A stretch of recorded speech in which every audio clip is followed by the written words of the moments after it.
So if you exclude the bony abnormalities, which is bony metastasis, bony myeloma, or an abscess related to the bone or paraspinal structure, there are only two differentials, extramedullary hematopoiesis and a neurogenic tumor. There are only two differentials outside the bony and paraspinal tissue that you need to consider in the posterior mediastinum. That is neurogenic tumor and extramedullary hematopoiesis. Now coming to the anterior part of posterior mediastinum, there are only there is only one, to be honest, esophagus, acrocardia, and dilated aorta. Now in the lower part of posterior mediastinum, here, anterior to the spine, there is only hiatus hernia and Boctalic hernia, which are both diaphragmatic hernias. So there aren't quite a lot of differentials if you keep this concept in mind. This is the third part of mediastinum, which is between anterior and posterior mediastinum, which involves the heart, blood vessels, and the major airway. And the differentials are again quite clear: a bronchogenic cancer from a major bronchus, a bronchogenic cyst, a vascular abnormality, or lymphadenopathy. Do you want to try this X-ray? Yeah, sure. So frontal radiograph of the chest in an adult patient. There's loss of volume in the right lung and what appears to be elevation of the right elevation of the right hemidiaphragm. We've moved on to a CT chest, which shows... by error. I didn't want to move out. There was one sign that I wanted you to pick up in that X-ray. Let me just go back to that. Yeah, sorry about that.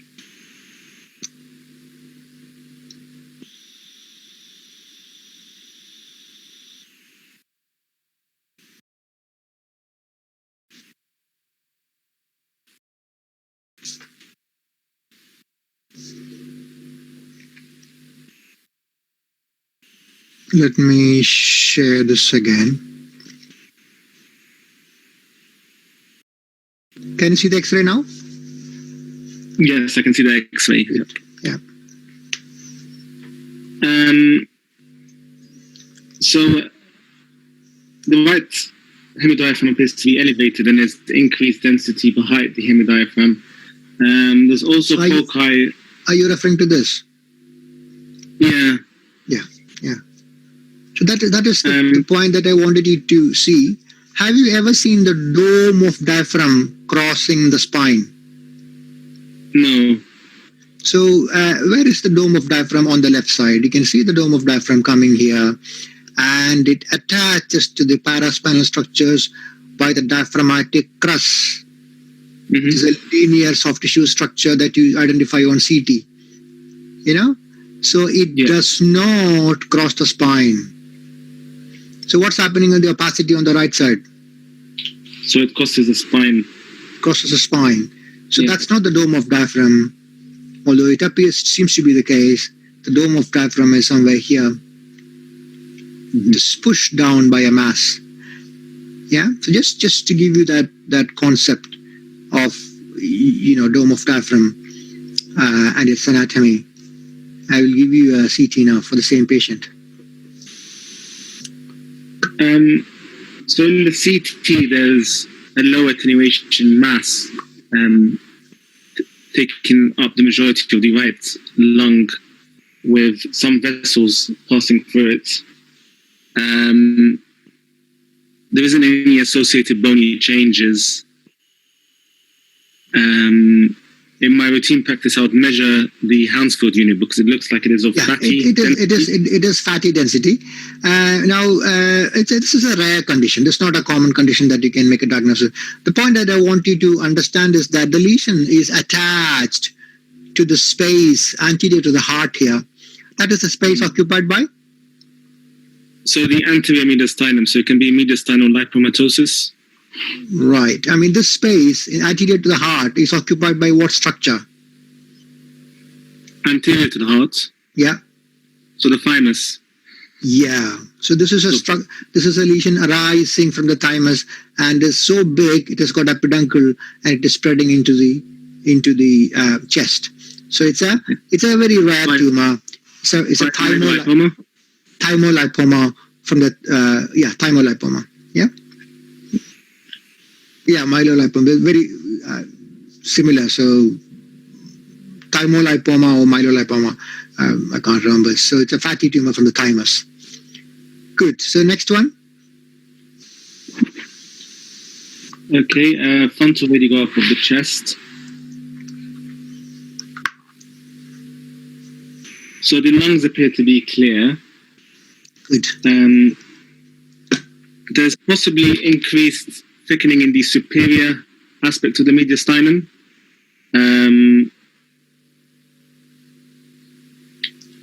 There's an azygos lobe that I can see, but there's increased thickening in the right and left. The right paratracheal stripe appears to be thickened. Yeah. And so there is mediastinal widening on the right side. To keep it simple, I would just describe it as mediastinal widening on the right side. Okay. That's not normal. That opacity is not normal. You should see the hilum. So there is lymphadenopathy, most probably in the right tracheobronchial angle. Yeah. Mm-hmm. Yeah. Lateral shows soft tissue there. And you do CT, of course. When you see mediastinal widening, you need to do CT. And do you want to have a go at the CT? Yeah, sure. So the CT shows a lobulated, well-defined mass in the superior retrosternal portion of the mediastinum. It doesn't appear to obstruct any of the vessels. I can't see any calcification within the lesion. Yeah. So my differentials for this would include lymphoma as the most likely differential, and I would recommend obtaining a soft tissue biopsy. So what were the differentials that we said, taking it from Chapman, of a anterior mediastinal lesion in the superior and middle region of mediastinum? So this is not a vascular structure that we know. This is not a aneurysm from the brachiocephalic artery or an aortic arch aneurysm. This is a soft tissue structure. So there were only three things that you have to keep in mind, we said. So it can be a thyroid goiter, which is a thyroid. So check if it's more superiorly. Yeah, it can be more superior. Yeah. It can also be nodes. Lymph nodes, Thymic tumor. Thymic tumor. Those are the only three things that you have to keep in mind. In this region, as you correctly said, it's a bit unlikely to be a goiter because the epicenter of mass is quite a bit low. Number one. Number two, goiters have typical appearance. So the realistically, two differentials. One is a thymic tumor and the other is a lymph nodal condition like lymphoma. Now, if you look at lymphoma, they are usually, the lymph nodal pattern will be identifiable rather than one large single soft tissue mass. So with this one large single soft tissue mass, I would consider thymic tumor first. It's quite simple, isn't it? There are only three things to keep in mind: lymph nodal soft tissue, thymic tumor, goiter. It's not goiter because it's quite high. It's a bit too low. It's less likely to be a lymph nodal soft tissue mass, although still possible, because we are seeing one large soft tissue mass than multiple conglomerate lymph nodes. It's actually an invasive thymoma. It's invasive because the margins are poorly defined and it's probably infiltrating into the vascular structures. Okay, but that diagnosis between an invasive thymoma and benign thymoma is a post-op diagnosis depending on capsular invasion. But this quite clearly has got invasive features. Next one. So frontal radiograph of the chest, there's thickening of the right paratracheal stripe. The mass area appears to extend above the clavicle, and the lateral border appears to be well defined, making it thyrocervical sign positive, meaning it's either in the posterior or middle mediastinum, but not in the anterior mediastinum. Not in the anterior mediastinum. So I hope everybody has heard that. the lateral margin is visible above the superior margin of clavicle, which makes it not in the anterior mediastinum, because anterior mediastinum stops at the clavicle. So it's either in the posterior mediastinum, most commonly it's in the posterior mediastinum, or in the neck. This is unlikely to be in the neck because we know that major part of this abnormality is below the clavicle. So this can only be a posterior mediastinal mass lesion because cervicothoracic sign is positive. That is, lateral margin of the lesion is visualized above the superior margin of clavicle. So that's a CT, which shows that mass lesion. It's in the epicenter is in the posterior mediastinum, but then mediastinal tumors don't know that we have divided them into compartments, so they grow everywhere. So primarily a posterior mediastinal lesion going into the middle mediastinum, as you can see on MRI and CT. Diagnosis?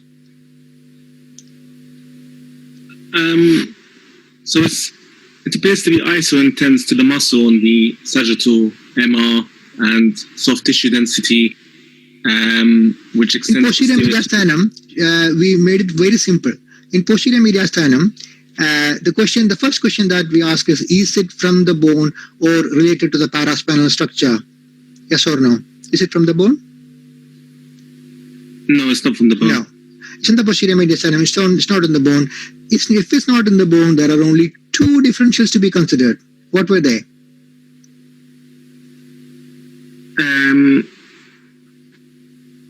Ganglioneuroma was one, I think. Yeah, ganglioneuroma or a neurogenic tumor. Like a it can be a neurofibroma. Although Chapman gives ganglioneuroma, but it can be a neurogenic. I would just say neurogenic tumor and don't bother anything further than that. And? I think abscess was one. Yeah, but abscess is usually related to the bone, isn't it? Abscess in a posterior mediastinum usually comes from the spondylitis or discitis. So I would put it along with the bones, and there will be bony destruction and so on. So the second differential, where the bone is completely normal in a posterior mediastinum, is extramedullary hematopoiesis. It's very simple. It can only be a neurogenic tumor, or it can be an extramedullary hematopoiesis in the posterior mediastinum if it's not from the bone or related to the bone, like a myeloma or metastasis or abscess. So this is actually a neurogenic tumor. Cervicothoracic sign, we have described this. If the mass extends above the superior margin of clavicle on X-ray, then it's either in the neck or in the posterior mediastinum, most usually posterior mediastinum. This is another case similar. As you can see, the cervicothoracic sign positive, posterior mediastinal lesion. We'll skip that and go to the next one. Okay, so onto radiograph of the chest. There is a left retrocardiac shadow. Very good, yeah. Lines, and it looks like it's basically coming adjacent to the paravertebral line, so it looks like it's a posterior mediastinal mass. Yeah. So that's very good. Posterior mediastinal mass has got a broad base to the spine. If it was in the lung, you would have seen some lung, or at least some angle with the the paraspinal border. CT? Okay, so in the selected CT images, it appears to be arising from the lateral descending thoracic aorta, and it appears to have calcification within its wall. So I'd be concerned about a vascular. Yeah, like a saccular aneurysm. Yeah, that's fine. Yeah. But this is actually outside the aorta, although the CT has gone into venous phase, so you're confusing it. So it's outside the aorta in the posterior mediastinum. Diagnosis? So I can't see any bony changes. So yeah, again, it's the same two differentials: neurogenic tumor, extramedullary hematopoiesis. Exactly. Yeah, that's all we have. If it's outside the bone, and if it's outside the aorta, and it's outside the esophagus, that's a neurogenic tumor. So again, posterior mediastinum, just to revise, neurogenic tumor or extramedullary hematopoiesis, and in the bone, Mets myeloma or abscess. All these things again. Yeah, next one. How many? We have done 6 cases. Let's do a few more, and then we will swap the viva candidate. Okay. So in this frontal radiograph, there is a well-defined mass in the left superior paravertebral region. It doesn't appear to extend above the superior clavicle. And it appears to be, I can't see any calcification within it, so it appears to be broad-based with the mediastinum, so there's left mediastinal widening. Yeah. In keeping with the mediastinal mass. I'm trying to see if I can locate this mass. Appears to be a superior anterior mediastinal mass, because I can see the silhouette of the aortic arch separate to the mass, and I can't see any associated posterior rib changes. So can you compare the width of the ribs, posterior ribs on the left side?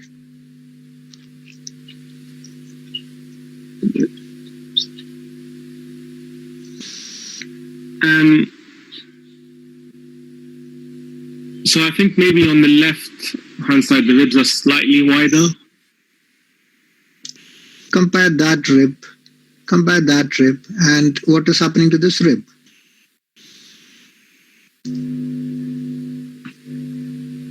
Right, okay, yeah. So this rib looks like it's slightly thinned compared to the other ribs. So there looks like there's some splaying of that rib space with some scalloping. Yeah, so there is scalloping. That's another thing that you have to look for. If you identify a mediastinal lesion, look for scalloping of the ribs, as you see in this case. And so this is a posterior mediastinal mass. Posterior mediastinal mass lesion, most commonly a neurogenic tumor scalloping the rib. Next one. So in this radiograph, in the superior mediastinum, there again appears to be something widening the mediastinum bilaterally, both on the left and the right hand sides. Yeah, the image is a bit widening of the mediastinum, extending to both sides. That's all you can say on this. Yeah? Widening of the mediastinum. CT. So the CT confirms the mass to be within the predominantly in the posterior or middle mediastinum, actually, because I think there's a gastric tube. Yeah. So the esophagus, so it appears to be anterior to the esophagus and posterior to the heart. The lesion of homogeneous low attenuation. And I can say that was cystic density. Yeah. So my differential would include a foregut duplication cyst. Yeah. And there appears to be some consolidation in the right. Yeah. Or foregut duplication cyst or bronchogenic cyst. So bronchogenic or esophageal duplication cyst. Yeah. So this is middle mediastinum, and as we know, middle mediastinal differentials are quite few, which is either arising from the trachea or bronchus.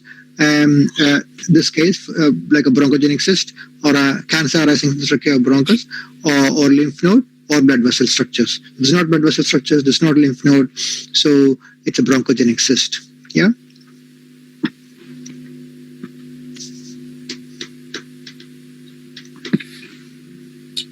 Okay, so there's increased opacification behind the left heart border. The rest of the lungs and pleura appear to be clear. I'm trying to see if there's any calcification within the wall of this lesion, which doesn't appear to have it. The highlight appears to be normal, so this is most likely a posterior mediastinal mass. Yeah, okay, but the X-ray stays there in the exam. I can confirm that lungs and hyla are fine. Okay, so having a look at the bones.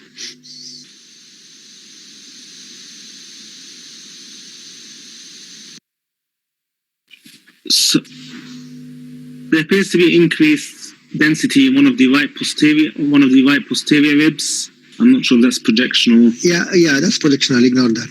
projection. Fine. Having a look at the rib shape, Excuse me. appears to be preserved. How does the clavicle look like? What's happening to the endosteal margins of the clavicle? Are they normal? No, so they appear to be slightly expanded. Yeah. And So if you put the differentials of a posterior mediastinal mass, we know that differentials of a posterior mediastinal mass are? So this is most likely to be extramedullary hematopoiesis. Very good. Absolutely. So this is a case of thalassemia, because bones are, and there is endosteal scalloping because of diaphyseal widening. Even if you look at the ribs, they are also a bit wide. They're a bit wide. The ribs are wide. Yeah? And there is a posterior mediastinal mass, which is extramedullary hematopoiesis in a case of thalassemia. So that's how it appears. Extramedullary hematopoiesis. Quite simple, isn't it? Neurogenic tumor or extramedullary hematopoiesis. You put the bone findings together, it's extramedullary hematopoiesis. You put rib scalloping, then that's a neurogenic tumor, neurofibroma. Do you want to change into another candidate, or are you good to go? I don't mind. Are you good? Yeah? Continue, yeah? Okay. So we have here a nuclear medicine study of the neck, which shows uptake in the thyroid as well as uptake in the focal uptake, tracer uptake more inferiorly. And given that it's taken a similar level of uptake to the thyroid, to the ectopic thyroid as a possible cause for this, I'd recommend ultrasound imaging to assess this nodule. Ultrasound of the neck is completely normal. So maybe a chest X-ray or a CT to see if they have an enlargement of the.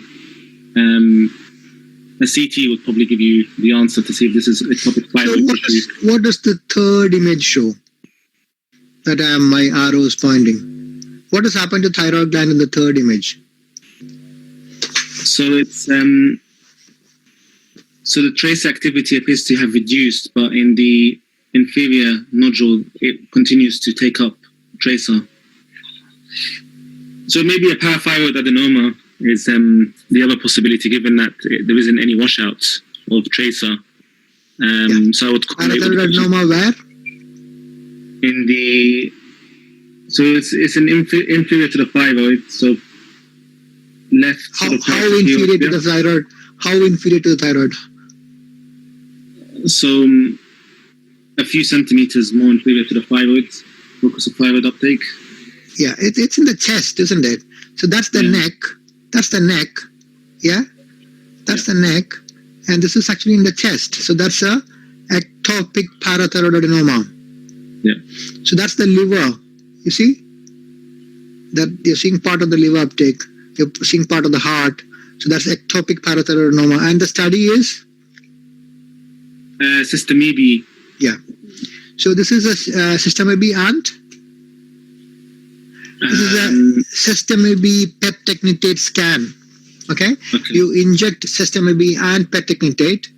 PET technitate is taken up by thyroid, while a system AB is taken up by abnormal parathyroid and thyroid. Then you subtract the PET technitate image from the system AB image, then you will get only the parathyroid. Okay, so you can follow it up by a SPECT CT, which is a combination of the nuclear medicine and CT, and you can see it's in the chest, abnormal uptake parathyroid in the ectopic parathyroid gland in the anterior mediastinum. I think we'll change to the next person. I think the next participant, I think number 1 had to leave, so it will be number 2.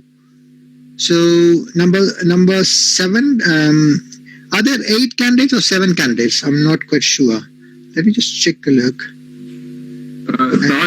Number 8 is also there. Excuse me, this is me here. is there. Number 8. Yeah, thank you. Then we'll go to number 8.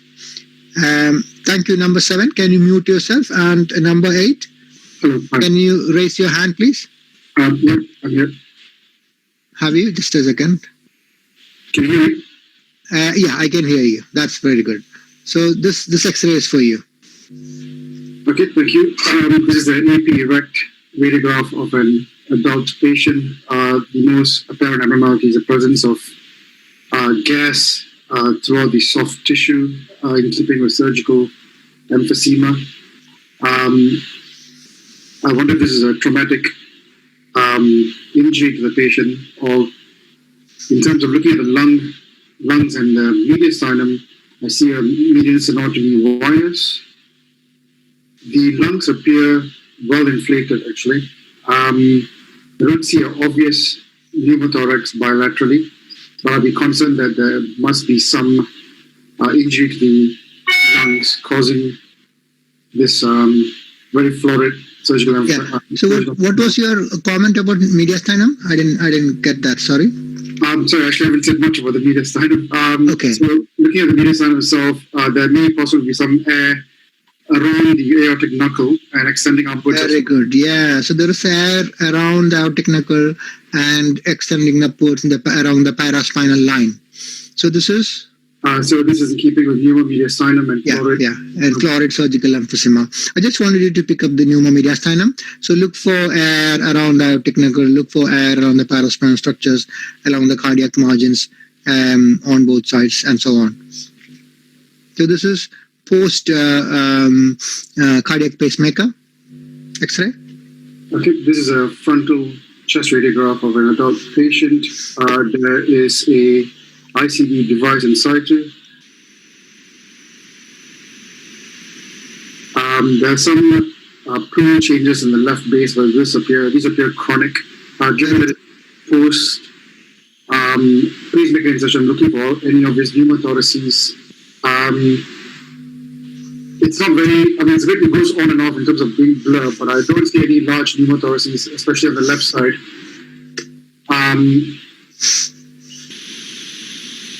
I'm looking at the heart itself. There appears to be a bit more increased lucency projected over the left side of the heart. I wonder if there is possibly some gas within the pericardium.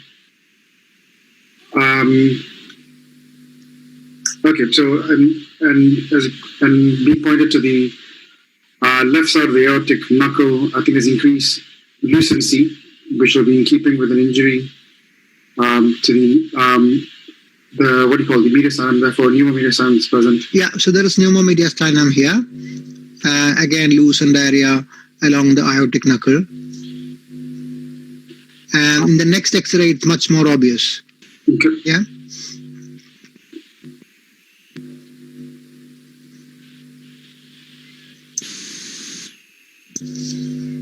Okay, this is a frontal chest radiograph again of an adult patient. The trachea is relatively central. Looking at the mediastinum, I don't see any obvious pneumomediastinum.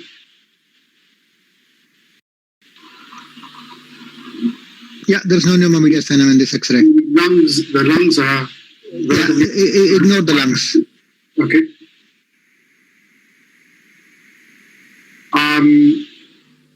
This is so looking at the bones.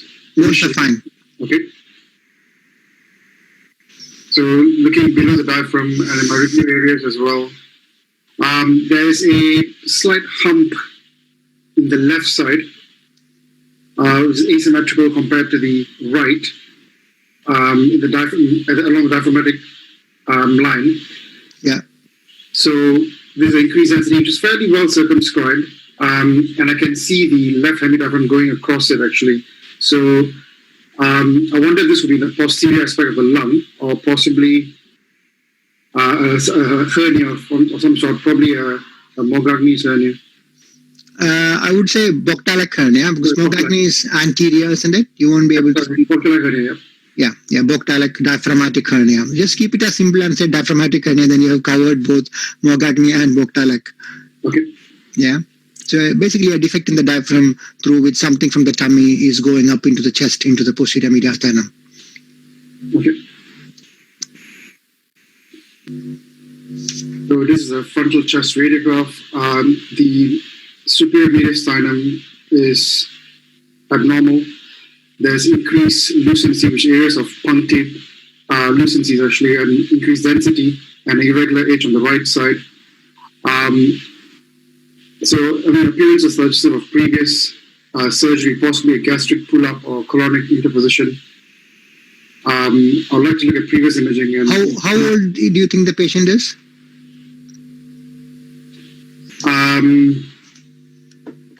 I think any calcification of the costal cartilages? I do not see any calcification of costal cartilages, but okay. So there's no previous surgery. What about gastric air bubble? Can you see gastric air bubble?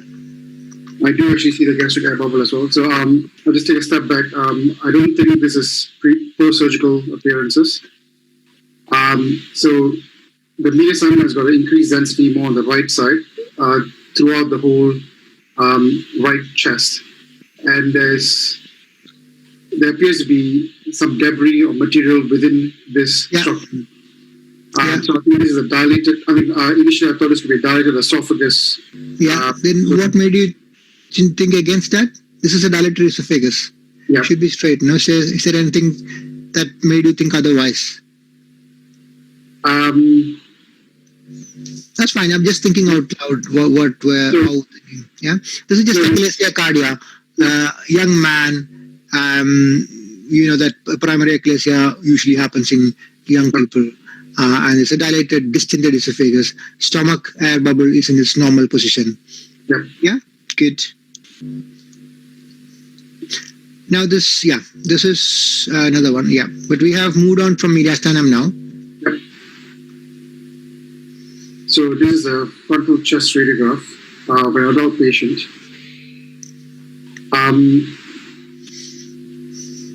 There's very high density in the middle, so I can't really see the vertebral body behind the heart. The hilar appears unremarkable. The left is higher than the right, which is expected.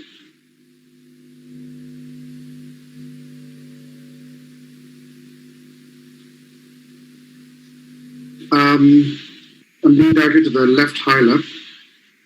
So I think, given that everybody could probably be there, I'm expecting a possible hilar lesion. That's definitely a consideration. But a hilar lesion, by definition, hilum is the point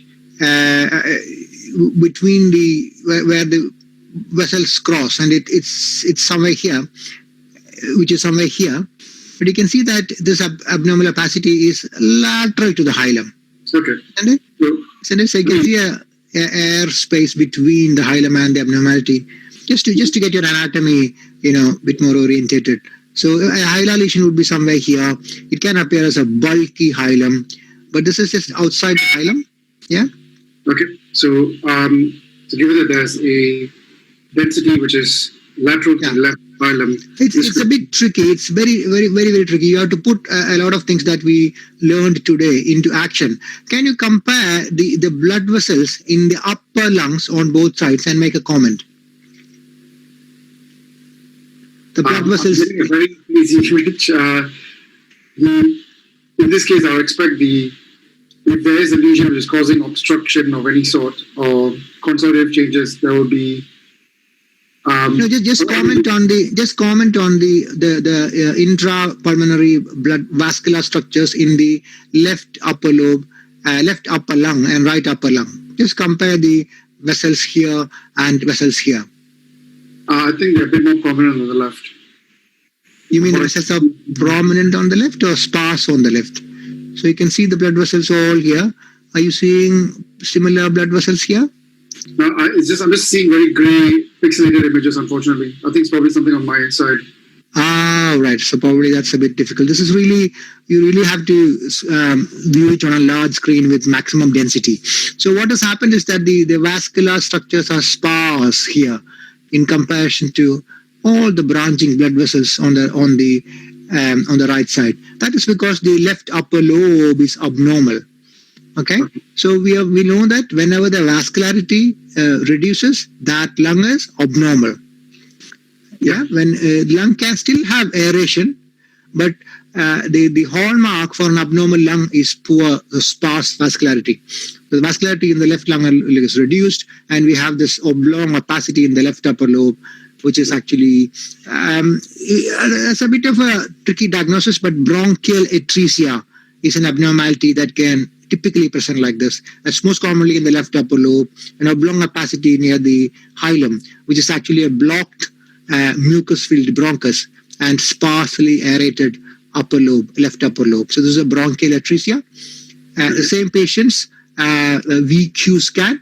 Now, which one is ventilation and which one is perfusion?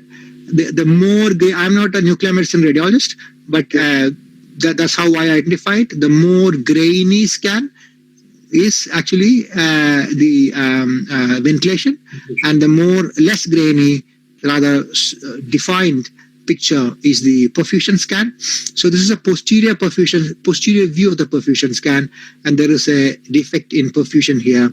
There is a defect in perfusion in the left upper lobe. So as we know, when the lung is abnormal, blood vessels, blood flow diminishes, and we know that the perfusion defect is because the lung is abnormal. And in the ventilation phase of the scan, what is happening is, this is the normal ventilation phase. The lung is aerated, bilaterally aerated. We know that on X-ray, the left upper lobe was aerated, but then in the delayed phase, where all the air in the normal lung has disappeared, there is retention of air in the left upper lobe. This is a posterior picture because the bronchus is not communicating with the proper tracheobronchial tree because of the bronchial atresia. Yeah. Next one. Yeah, so this is a frontal chest radiograph of an adult patient, female. I think the lungs are overinflated. Yeah. And there are areas of probably emphysematous change to the upper lobe. And you can ignore the lungs. You can ignore the bones and soft tissues. Okay. So that leaves the vessels. So I think there is increased vascularity lower and less in the superior aspect. I think it's slightly less vascularity in the right upper zone. It's fairly similar. Blood vessels are going, it's fairly similar. So in your review areas, what are the things that you look at when you report an X-ray, chest X-ray review areas, apieces, costophrenic angles behind the heart, and you always say something is normal. Trachea is normal, mediastinum is normal. Yeah, 20. And bones. Yeah. So what about the trachea here? That's what I want you to. Okay. I think a trachea is dilated. Exactly. Yeah. So that's what when we say trachea is normal, mediastinum is normal, we should actually look at the trachea, and it's clearly distended in this case. And I'll give you the CT. This is a very rare condition. This is not my case. I took it from ACR. So this is actually distended trachea and distended bronchi in tracheobronchomegaly. The learning point is that look at the trachea and identify the luminal caliber of the trachea. Okay. So this is the frontal chest radiograph of an adult patient. Yeah, ignore the lungs, ignore the bones and soft tissues. Okay. The mediastinum looks unremarkable. The trachea is not dilated. It's fairly central. What about the lumen of the trachea? Is that a normal? I thought it was fairly normal, but could it be slightly dilated then? Or narrowed even? It's narrowed, isn't it? It's narrowed. Okay. So that's actually tomogram tracheal narrowing. Most common cause of tracheal narrowing, tracheal stricture is?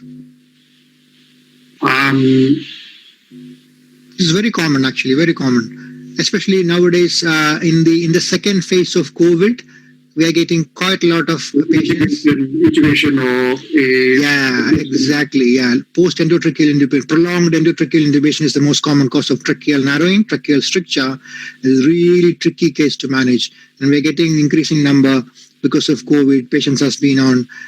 That's their next set of suffering. Once they come out of intubation, they develop tracheal stricture. Okay, next case. Okay, thank you. These are axial CT slices, lung windows of an adult patient's chest. So looking through them sequentially, I think the airways are slightly thickened and dilated. Very good. With the diagnosis? So I think this is bronchiectasis. Very good. Yeah. So can you all see the signet ring sign? Yeah.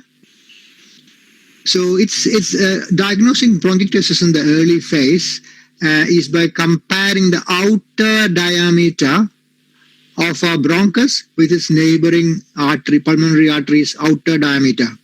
Now you can see that the outer diameter of this bronchus is clearly wider than this pulmonary artery, and that appearance is signet ring sign. You can see widened pulmonary arteries, central bronchi on both sides, and this is early stage bronchiectasis. Next. This frontal chest radiograph of an adult patient. So there are bilateral cystic or at least circular densities. Very good. I'm quite pleased with that diagnosis. Yeah. So this is also nothing mostly mid and lower zone. I can't see much in the upper zone, so I think this is bronchiectasis as well. Very good. Yeah. So this is not LAM. This is not LCH. Is there any reason why you say the cystic capacities here are not LAM or LCH? Why? So I think there'll be a lot more thing involved with LAM and LCH, I think. Yeah. There will be a lot more cystic abnormalities in LAM, and they may involve the peripheral lung as well, where this is more central. So for the benefit of others, I'm showing the cystic rounded opacities, cystic loosened opacities in the lung, and they're kind of predominantly central, mainly upper and mid lung, but there are also tramp track signs. Can you see? Tramp track sign, that may be a distended bronchus, a little bit of tramp track sign. So you got the diagnosis. This is early phase bronchiectasis. Okay. So this is a frontal chest radiograph of an adult patient. There's a portocath inside you on the left side. Yeah. Multiple cystic areas bilaterally. I would say is more lower zone, but some in the upper zone as well, and tramp track changes and early aspase changes. Some tenting of the left. So diagnosis is in keeping with patient cystic fibrosis. Yeah, cystic fibrosis is the pathological diagnosis, but the appearance on X-ray you can say it's you can say cystic bronchiectasis. Yeah. The reason why you use cystic bronchiectasis is cystic bronchiectasis connotes a more advanced phase of bronchiectasis. It's a later phase of bronchiectasis where the bronchi is so dilated they appear like big cysts. So you can say cystic bronchiectasis, and most commonly in a young patient of this age, cystic fibrosis is the likely diagnosis. So frequent causes of bronchiectasis, immune deficiency, cystic fibrosis, and idiopathic. Less frequent, we have all these causes, which I'm not going to elaborate. This is a very tricky one, so I'll just give you the diagnosis straight away. It's just a condition. You can see in the trachea, there is an endoluminal soft tissue nodule. So this is a tracheal and laryngeal papillomatosis, which manifests as multiple lung cysts as well as nodules in the trachea and larynx. You get a case like this in the long case. So remember to keep this in mind. Do you want to have a go at this? Yep. So this is the frontal chest radiograph of an adult female patient. Lung volumes are increased, and the hilar have been elevated bilaterally. Is it hilar elevation or an apparent appearance because of the hyperexpansion of the lower lungs? Okay, so it will be the latter then. But in terms of the lung zones, lung fields itself, I don't see any obvious mass lesions. So given that the abnormality is probably just hyperexpansion of the lungs bibasally, given that the lung vascular markings are less prominent, I wonder if there's some lower zone emphysematous changes. Yeah. So how old is the patient? The patient's quite young, so what is it called? I'll give you CT. Let's see if that helps. Yeah, so there's florid destructive emphysematous changes in the lungs bilaterally. And I just can't remember the name of the condition. Alpha-1 antitrypsin deficiency. It is alpha-1 antitrypsin deficiency. So there is pan-acinar emphysema. What is pan-acinar emphysema? Involves the central and distal acini, and the appearance is no cystic spaces like centriacinar emphysema. It's just oversimplification of the lung architecture and pruning of the vessels.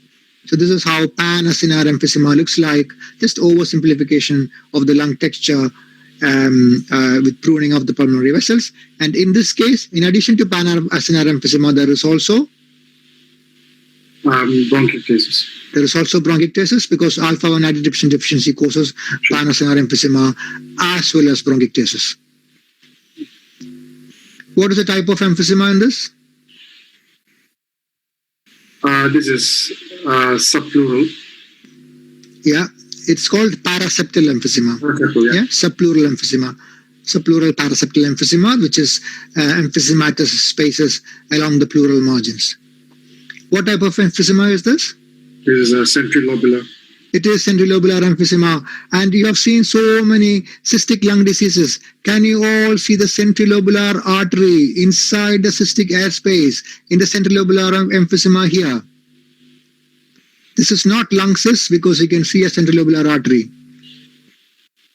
Are you clear on that? I hope rest of the people are also looking at it carefully.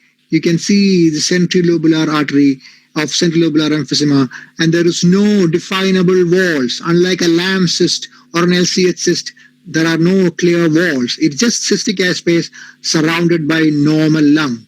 So what is the type of emphysema? Centrilobular. Very good. Emphysema types.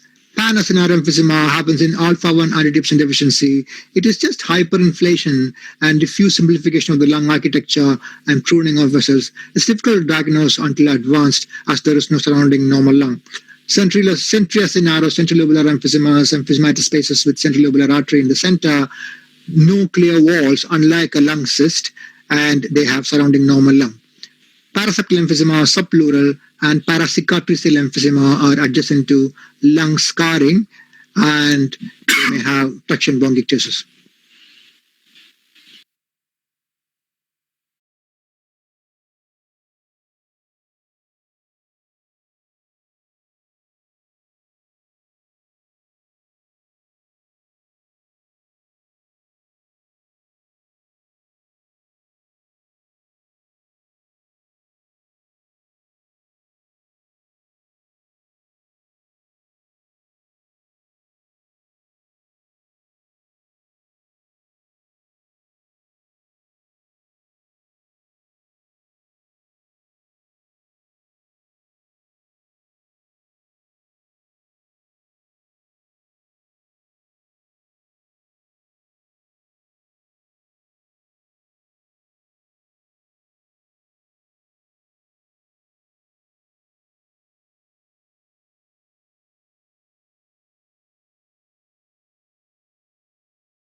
Can we start? Do we have candidate number 1 or number 2?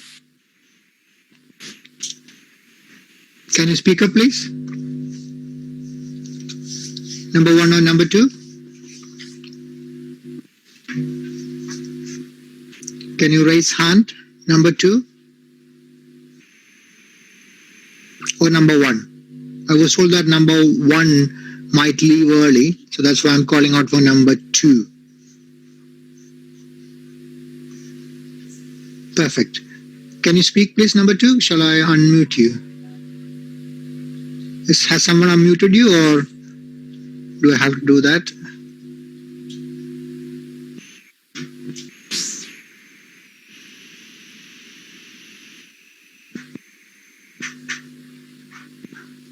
Can you give me one more raise hand signal, number 2? Because I'm struggling to locate you on the list of participants. Yeah, good. It should come up at the top once you raise your hands, but for some reason it's not coming up. Can you speak up, please, number 2? So you're not being unmuted yet.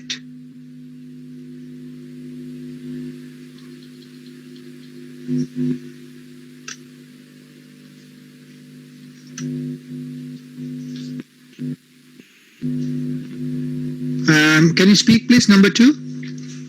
You have raised hand. Gosh. Let me just come out. Hello? Oh, yeah. Is that number 2? Yes. Can you hear Very me? good. Yeah. Very good. Yeah, I can hear you now. I'm supposed to unmute you, but there are so many participants. Your ID was not coming up. Yeah. Can you see the X-ray now? Yes, I can see it now. Yes. Good. You can start.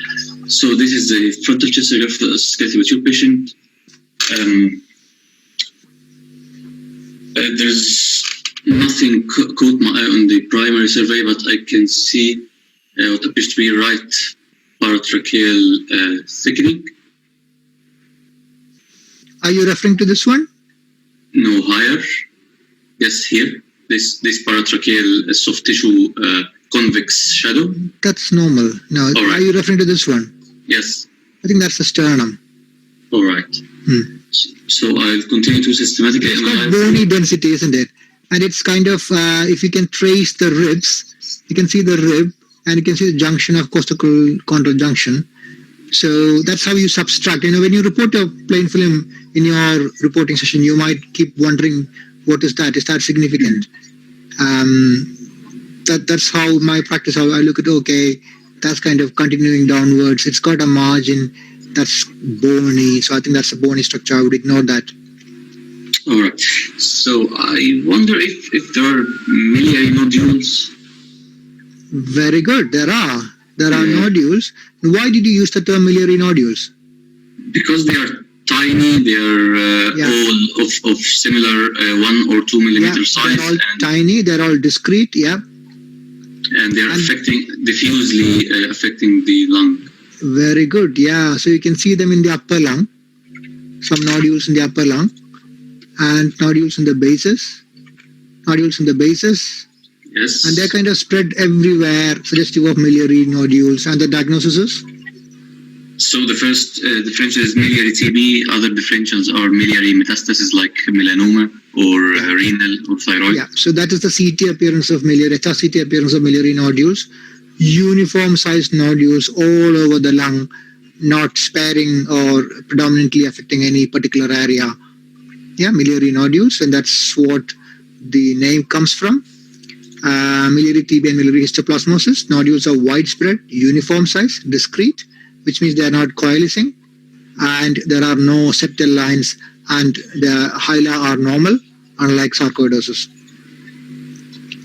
Now, multiple pinpoint opacities are all these conditions that causes metallic deposits in the lung, such as silicosis, stenosis, barytosis, post-lymphangiography, and alveolar microlithiasis. And I'm not sure if limestone workers, I don't know if we have that condition here at all.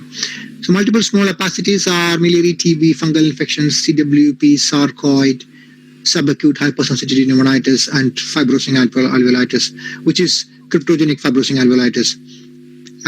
So you know how to identify miliary TB. You know how to identify CWP, which are mid-zone ill-defined nodules. You know how to identify sarcoid, mid-zone nodules, ill-defined nodules, and large hyla. You know how to identify subacute hypersensitivity pneumonitis. You saw the case earlier. Mid-zone nodules, bit more discrete than sarcoid. There won't be any lymphadenopathy in the hilum, no pleural effusion. And fibrosing alveolitis are lower half and ill-defined nodules, multiple small opacity differentials. Greater than soft tissue density hemosiderosis, which can happen in mitral stenosis or pulmonary hemorrhage. They will have associated septal lines. Silicosis are mid-zones, well-defined and dense silica containing, and they may also have septal lines. Yeah, pulmonary cirrhosis is slightly lower density than silicosis. All these differentials, I'll just rush through this. Lack of time. Yeah, okay. Shall we go to the next case? So, front retrographic skeletal mature patient. I can see 3 abnormal areas. One is projected over the right mid-zone, right lower zone, and left lower zone. The right-sided abnormalities have a cotton wool appearance of airspace opacities. The left side looks like an lipidal bronchogram because the opacity is filling the tracheobronchial tree. I can see a central venous catheter in good position. Yeah. What else can you see? What other iatrogenic device are you able to see? Is there an esophageal stent? Yeah. So there is an esophageal stent. So the purpose of this radiograph is similar to the previous migrated esophageal stent. Get your eyes to seeing esophageal stents and think about esophageal stents. So what could be happening in this case? Can you put everything together? So maybe the esophageal stent is blocked and the patient has aspirated and infected and is getting IV antibiotics via the very central good. lung. So you put everything together now. So this is actually, when you in your GI postings or barium postings, you do get referrals for looking at patency of esophageal stents. And somebody who did a barium study, which the patient could not, which did not go into the stomach through esophagus, it got aspirated because stent is malfunctioning. So that's the diagnosis in this X-ray. So there is a malfunctioning esophageal stent, which has resulted in aspirated barium, and which is also causing aspiration pneumonias. Yes. Yeah, aspiration pneumonias. So which one to use, barium or gastrographin? So basically, the way I remember is that, if you aspirate gastric acid or gastrographin, they both cause chemical pneumonitis. So gastrographin and gastric acid cause chemical pneumonitis. So in case of, if you're suspecting aspiration from esophageal obstruction, use barium. Gastrographin is to be used when you're suspecting leak of esophagus, because if barium is leaked into mediastinum, it can cause severe mediastinitis or peritonitis.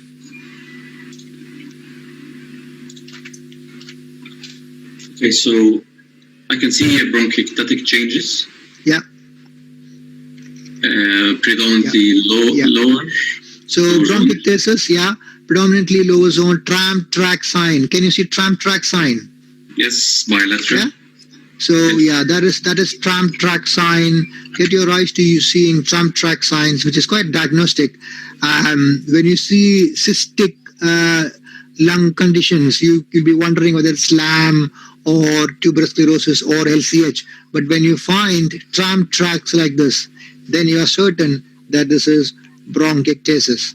So there is also lung small nodular consolidations, which are infections because of the bronchiectasis. It's So yeah, cystic bronchiectasis, HRCT. This is a case similar to what we have discussed, so I'll skip through it. Just a necrotic mass in a case of infection. So when you find this, think about immunocompromised patients, diabetes, alcohol abuse, drug abuse, etc. Acute cavitating consolidation or macellation. This can be an appearance in bronchogenic carcinoma. This can be an appearance in lung abscess. Look for air fluid levels. Yeah. yeah. So this is actually a case of lung abscess because the CT shows the abnormality to be mainly inside the lung. Also, it's bordering on the mediastinum a little bit. It has got a smooth enhancing wall, air fluid level. So this is a lung abscess. When the lung infection proceeds to necrosis, it can form lung abscess. Yeah, do you want to do this case? So I can see right lower zonal opacity on the frontal radiograph. On the lateral, this corresponds to anterior abnormality, although it does not follow the fissure, the oblique fissure. I cannot see the right hemidiaphragm, so this is right lower pneumonia. I cannot see fluid level posteriorly projected. Very good. That's what I wanted you to pick up. So train your eyes to picking up air fluid levels on a chest X-ray. So the air fluid level is actually seen in the frontal X-ray, in the PA view, as well as in the lateral view.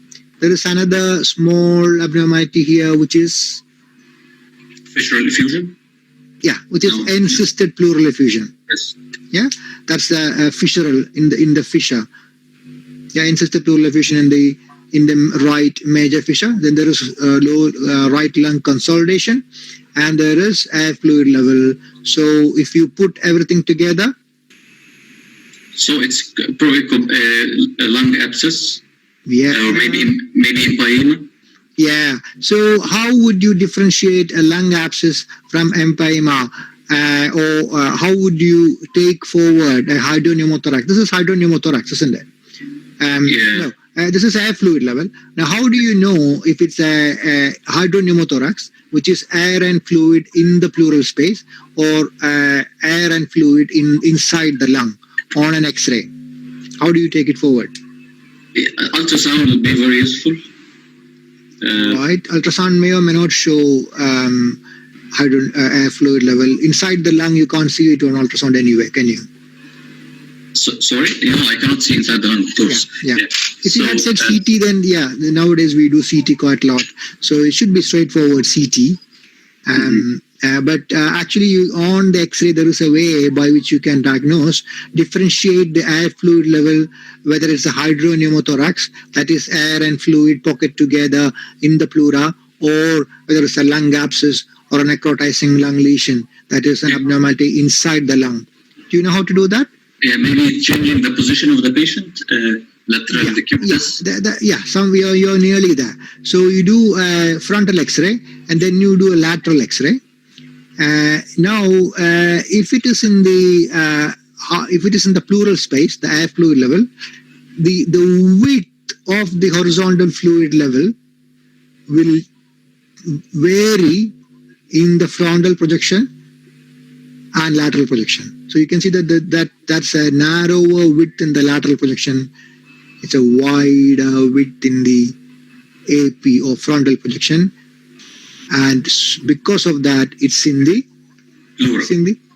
It's in the pleura. Very good. Yeah, it's in the pleura. It's not in the lung. Yes. Okay. So, do you want to comment on the CT? Can you identify the corresponding air fluid level that you saw on X-ray? Can you see that on CT? Yes, there is an elliptical separation of the right basal pleura with fluid level and overlying consolidation, as well as consolidation. There is fluid level. Yes. So what is this? What is this now? What's the pathological term for that? It's an insisted empyema. Yeah, it's an empyema, yeah, because that's in the pleural space now. Now, there is something else that will tell you why this happened in this person. So, okay, I will try to analyze the rest of the images. Just look at the lung window. Okay, so on the lung window, there is a fistula. Yeah, there is. Very good. Yes. So what is that fistula called? A bronchopleural fistula.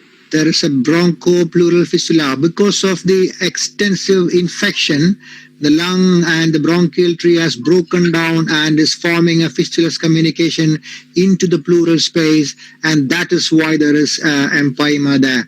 So it's bronchopleural fistula causing hydropneumothorax and empyema. Yeah, so bronchopleural fistula, chest X-ray appearance, persistent hydropneumothorax with air fluid levels asymmetric on frontal and lateral views. Central bronchopleural fistula is usually post-op.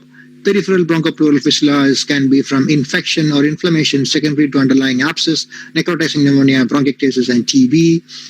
Peripheral bronchopleural fistula can also be a mass, a malignancy that undergoes necrosis and breaks into the pleural space, or it can be barotrauma, where the lung explodes and forms a fistula into the pleural space.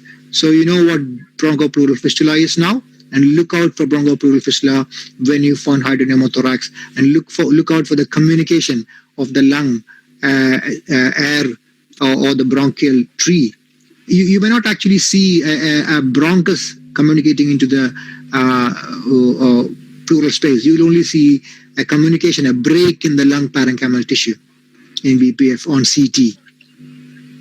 So this is what I was telling about how to differentiate based on the width of the air fluid level. A lung abscess, whether you see from side or from the front, they'll have the same width, whereas an empyema or a hydropneumothorax, which is air and fluid in the pleural space, if you are looking at from the front, they'll have a shorter width here, whereas if you're from the side, this will have a longer width. Mm-hmm. So this is front of chest radiograph of a skeletal tube patient. I can see there is slight, the aortic knuckle is small. I know this is not the theme of... Sorry, say it again, I didn't get that. Say it again. The aortic knuckle is relatively small, but I know this is not the theme of the presentation. So aortic knuckle is fine. In a young patient, you don't expect a big aortic knuckle. Okay, so nothing caught my eye on primary survey, so I'm systematically reviewing the film. The mediastinal contour is all right. Yeah, there is right upper zonal opacity. Yeah. So you cannot not pick up these opacities in the lung. That can be a cancer, that can be an infection. In this case, this is post-primary TB. This is a classical site of early appearance of post-primary TB, where you see in the upper lung a little bit of consolidation, which will gradually develop into cavitating consolidation and large cavities. So on CT, you can see nodules and inflammatory changes and tree invert. I can see some tree invert. Can you see the tree invert here? Yes. Yeah, so small nodules budding out from a structure called tree invert appearance. Okay, so I can see bilateral multifocal patches of ground glass opacities as well as consolidation. There are also some fibrotic or reticular opacities, mostly in the right upper zone. Now, the lung is undergoing a scarring process. You know that, isn't it? Yes. The lung is the hyalin's pulled up. I can see linear strands here. So this is undergoing a scarring process. Now, is the scarring process an interstitial fibrotic process, or is it a parenchymal destructive process? I think it's more of parenchymal destruction. Yeah. So what are the causes that results in this kind of parenchymal destructive process? TB. TB. Yeah. Very good. And Yeah. Histoplasmosis. Maybe. Which we don't see in this country at all. Yeah. Sarcoid. Sarcoids. Yeah. Yeah. Yes, TB and sarcoid. So yeah. Can you elaborate a bit more? What is happening here? So I can see maybe this is a cavity. Very good. That's a cavity. There is no lung markings there, vascular markings there. So that's a cavity, and there is a pulled up right hilum on, and this is right apical cavity. Quite classical for post-primary chronic TB. Okay.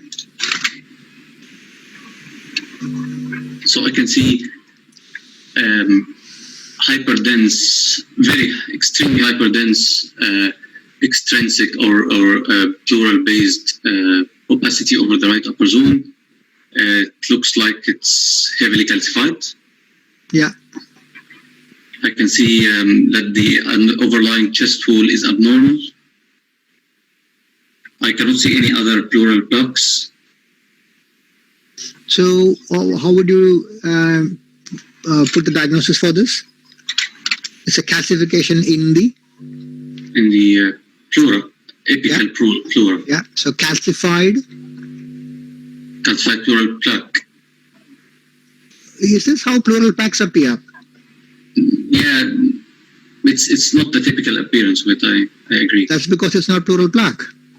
Pleural plaques have typical appearance of leafy, edgy calciums with central lucency. This is a heavy, dense calcification in the pleural space, and you can call this a calcified fibrothorax.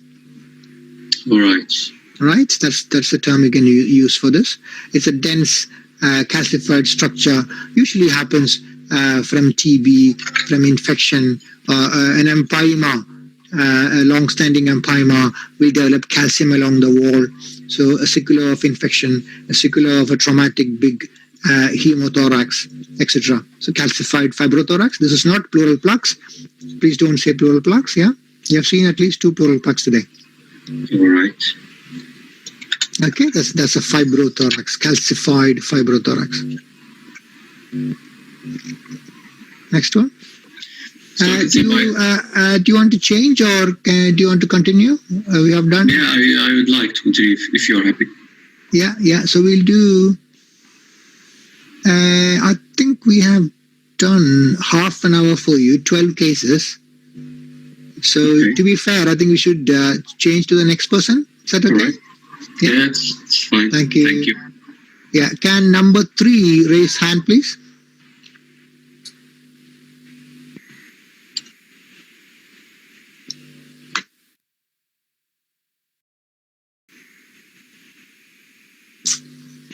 Number 2, please mute yourself. Number 3, can you speak? Is number 3 here? Can you hear me? Yeah, I can hear you. Are you number 3? Yeah. Very good. Thank you. Can you start with this X-ray, please? Frontal chest radiograph with bilateral dense opacities, especially on the right side. There appears to be cavitation within the opacity. The lung appears a bit emphysematous to me. There's a tenting of the both hemidiaphragms.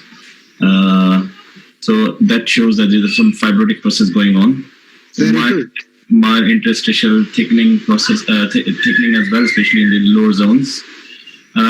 So these appears more like a background interstitial fibrosis and bilateral mass-like lesions. Can you see reticular opacities anywhere? It's more scarring than the reticular opacities. Exactly. This is a parenchymal scarring process. Yeah. This is not an interstitial fibrotic process. You correctly picked up the tenting of the diaphragm, and those lines are actually fibrosis. When lung scars, when there is inflammation after inflammation, there is scar tissue, and that's how it appears. Just pulls the diaphragm up, push the diaphragm, there is parenchymal scarring process. There is no reticulation at all. There is no reticulation at all at the bases. And the basal volume is not reduced. You did say that the lungs appear hyperinflated and emphysematous. So when you say the rest of the lung is hyperinflated, how can you put IPF in the differential? How can you put interstitial fibrosis? You're right. Go ahead. Yeah. So background scarring of the lung.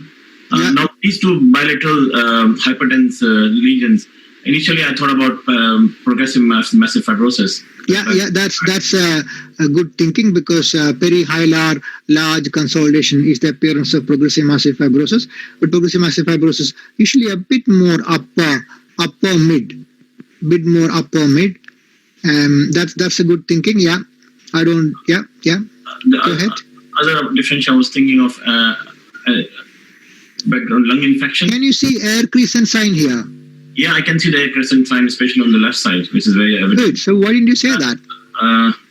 So aspergilloma in background TB maybe is one of the differential, because the lung is quite scarred. So there is cavitating process. Yeah, there are multiple cavities with fungal balls inside. Mycetomas. Yeah, so you should say cavities. You didn't say that. I can't read your mind. The examiner will not be able to read your mind as well.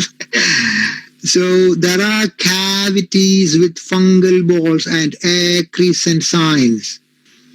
So are the cavities in the upper lung or mid lung? In the mid lung. Right. So what are the differentials for cavities, fungal balls?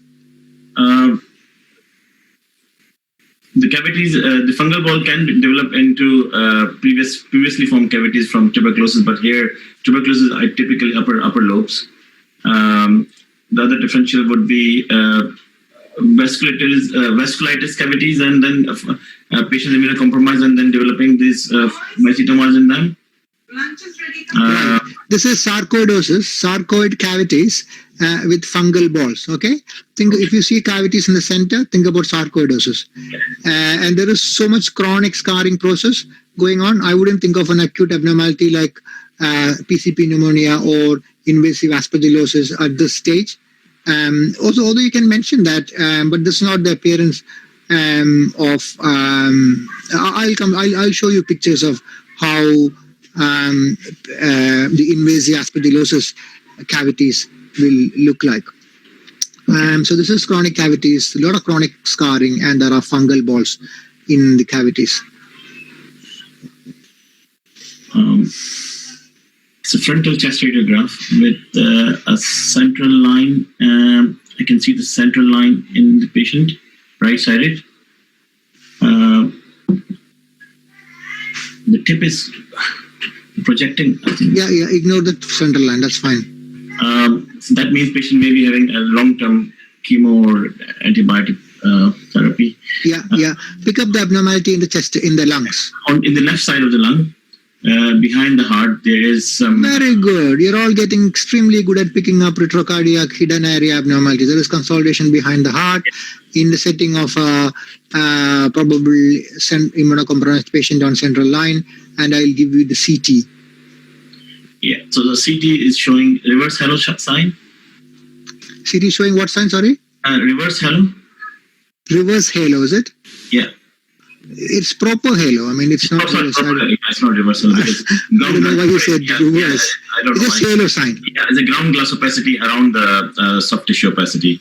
Exactly. Yeah, so there is ground glass opacity surrounding that nodule. Pulmonary nodule surrounded by ground glass.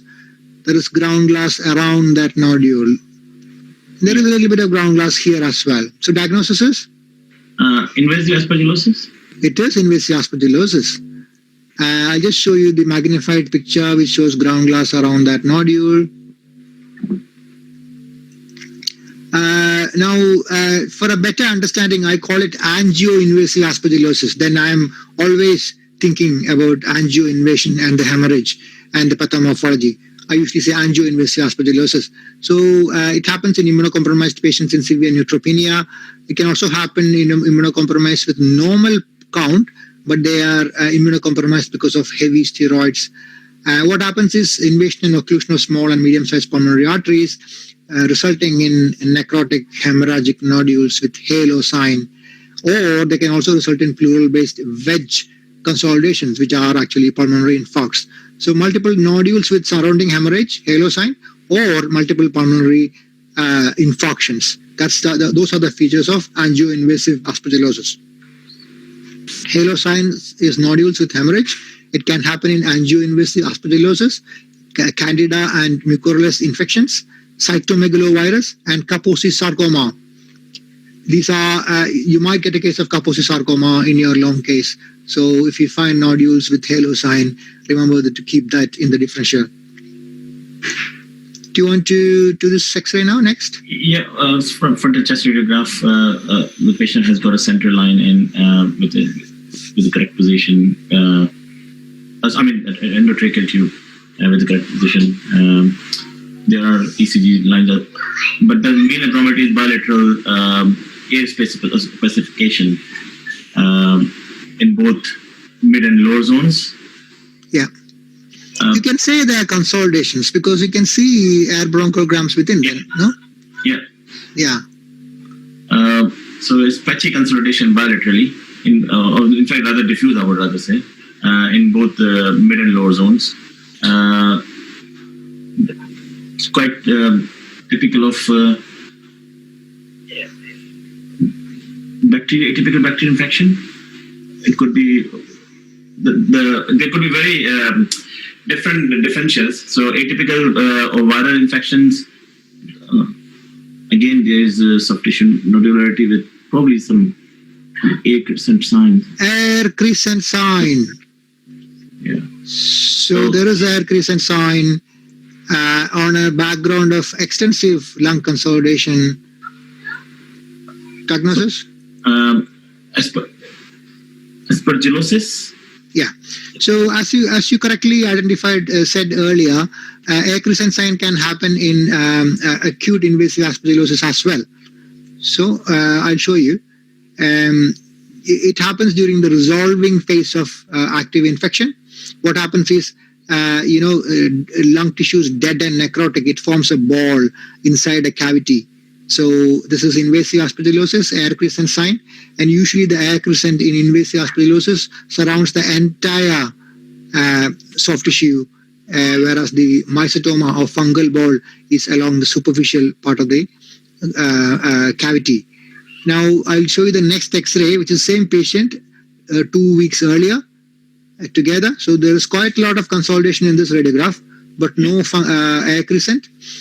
And then the consolidation is resolving, and at that time the air crescent sign develops. So do you get it? Air crescent can happen in chronic fungal ball in a cavity. It can also happen in the resolving phase of invasive pulmonary aspergillosis in immunocompromised patients. So crescent sign can happen in chronic fungal ball as well as in angioinvasive aspergillosis. In angioinvasive aspergillosis, it happens 2 to 3 weeks after the halo sign during the recovery phase. Next. So it's frontal chest radiograph. Patient has got endotracheal tube and some other line as well, which I can see L-shaped. That's probably an ECG lead. Yeah. That's not something. Okay. There are multiple bilateral rounded opacities of various or nodularity of various size throughout both lungs. They are larger than the miliary nodule, I would say.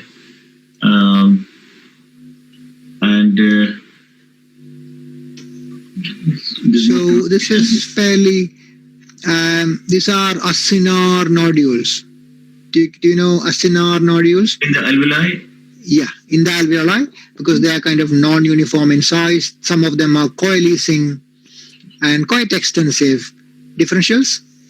Metastatic lung? Metastasis is a differential. It's quite unusual that patients would survive to this degree of lung metastatic nodules. Lung would compromise and they would... But sorry? histoplasmosis coccidioidomycosis, but they would be smaller. I have never seen histoplasmosis in this country. Varicella pneumonia.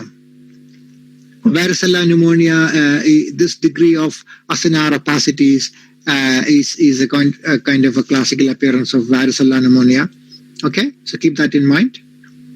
Is that okay? Yes.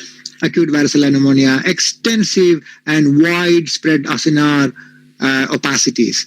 So the learning points are how to identify acinar opacities, how to distinguish the distinct nodules of miliary TB and the slightly larger but still distinct nodules of subacute hypersensitivity pneumonitis, and how to differentiate the appearance of sarcoidosis, etc., from a case like this, where it is widespread acinar opacity, acinar nodules coalescing into opacities in acute varicella pneumonia.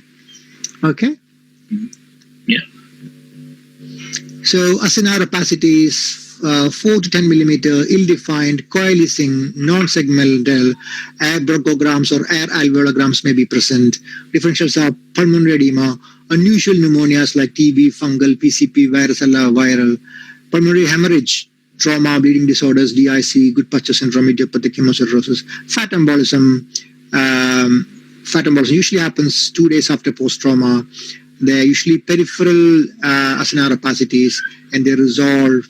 Normal heart, skin and neurological abnormalities may be present. Metastasis, lymphoma, bronchoalveolar cell carcinoma, sarcoid, and low flow syndrome, which is usually a larger consolidation. Next case. Frontal chest radiograph. The abnormality, you can see there is increase. There's a paucity of vascular marking on the right side as compared to the left side. And there is increased bronchovascular marking, especially in the left upper zone and mid zone. So lung vascularity is decreased. Which lung is abnormal? I think right lung is abnormal. Yeah, and what's the diagnosis? Which hemithorax has larger volume? The left side has got a larger volume. Good. So small, relatively less perfused right lung. Yeah. In a relatively young patient. Mucus plugging could be one of the. No. Quite a lot of mucus is required to result in. Hypoplastic or agenous hypoplastic lung. Much more common diagnosis is McLeod syndrome. Okay, this is classical McLeod syndrome. The right lung has smaller volume. Vascular structures are normal. You can also train your eyes getting used to identifying which side is hypertransgradient. So right lung is a bit hypertransgradient, a bit smaller, lot less vessels. That's abnormal, and diagnosis is McLeod syndrome. Okay, chronic infection in the past, airway infection in the past resulting in obliteration of the bronchial tree. Unilateral hypertransgradient hemithorax. Again, it's a revision. We have gone through this. We will skip to the next slide. This is all, we have done it already. Yeah, next one.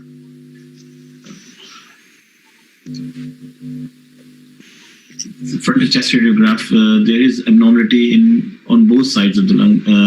On the right side, there is quite diffuse opacity in the right middle lobe,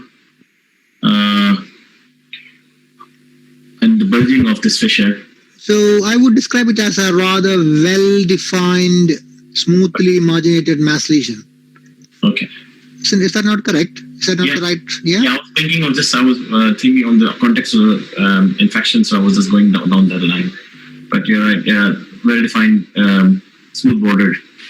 Smooth-bordered, large, soft tissue density mass lesion in the right lung, and there is left lung cavitating lesion. Can you see the cavity? Yeah. So there is an abnormal opacity in the left lung which has got inner lucency. That is cavitating. That's how the term should be used. Yeah. There's a cavitating lesion in the left lung. You can't take it any further. You need CT. So on CT, on the left side, there is air. Yeah, there is air crescent sign kind of thing. There's a nodular thing, and then there's a large rim of air around the left cavitated lesion. On the right side, there's a homogeneous cystic lesion. Yeah. Diagnosis. If you have seen this, you'll get the diagnosis. This is wondering whether it's a hydatid cyst, but there's no. It is hydatid cyst. It is hydatid cyst. Yeah. I was looking for water lily sign and those daughter. Yeah, unfortunately, those signs were not available. Anyway, so that's a collapsed endocyst within the ectocyst. Yeah, so that's hydatid cyst. The right side cyst is not collapsed yet. Good. Hydatid cyst endemic, left lobe more than upper lobe. It has got 3 layers: pericyst. Pericyst is human fibrous tissue that develops outside the cyst, exocyst, which is a membrane, and endocyst, which is a germinal membrane, which makes the daughter cyst. So crescent sign can happen between the pericyst and laminated membrane. A double crescent sign or double arch sign is air crescent sign plus air between the germinal membrane and exocyst, and water lily sign is air around floating, collapsed endocyst. Next case. CT axial slices, which is demonstrating empyema of the left. Yeah, it is empyema. With the sign. Yeah, correct. So this is empyema with split pleura sign. Yeah. Consolidation, collapse, consolidation of the lung. Yeah. There is consolidation and collapse in the lung. So split pleura sign is because of the infection, the visceral pleura that is here, and the parietal pleura is thickened with inflammatory soft tissue, and they both enhance because they are hyperemic because of the infection. Split pleura sign in empyema. Next case. From the chest radiograph showing bilateral, I think it's in our shadows again, but on the right side there's a cavity. Very good. And the differential is long. These could be septic emboli with the cavitation. Will there be background consolidation in septic embolism? Bilateral? Unlikely. Very unlikely. The differential of this appearance. There is bilateral, predominantly mid and lower lung ground glass densities, isn't it? Yeah. I would describe it as ground glass because you can see the vascular structures in between. Yeah.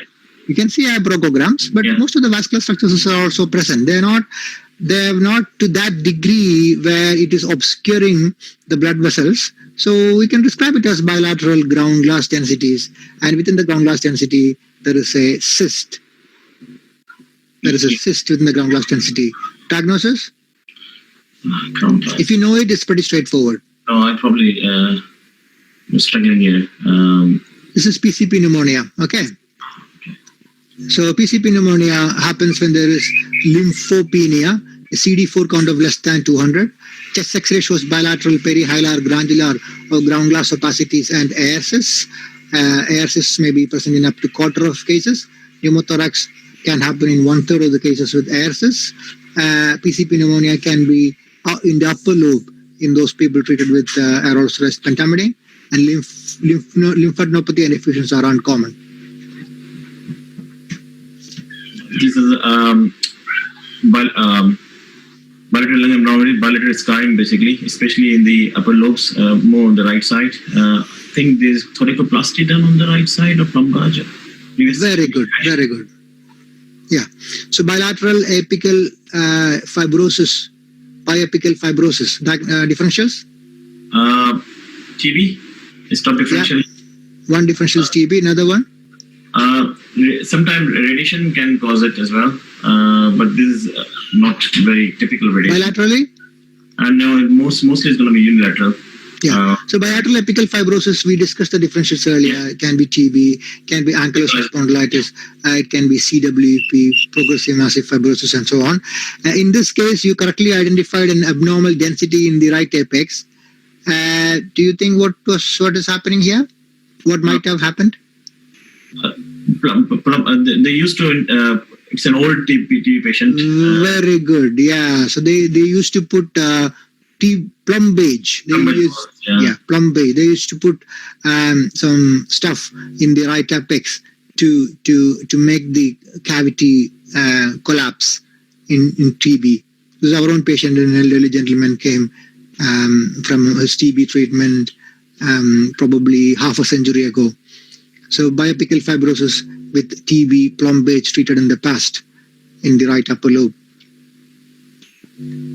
Yeah, this is, take a picture now, please. We have only one more session to go, which won't take more than 15 minutes. So we'll do that quickly and wind up today's session. Please take a picture of this and provide feedbacks. Feedbacks are really important. I'm going to stop sharing now and open the next session. Can the next candidate raise hand, please? That will be candidate number 4.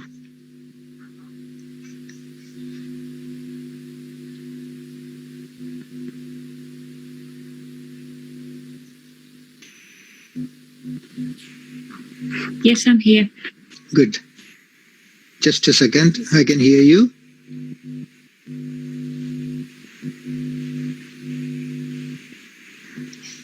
Now I need to bring out. This is a very quick one.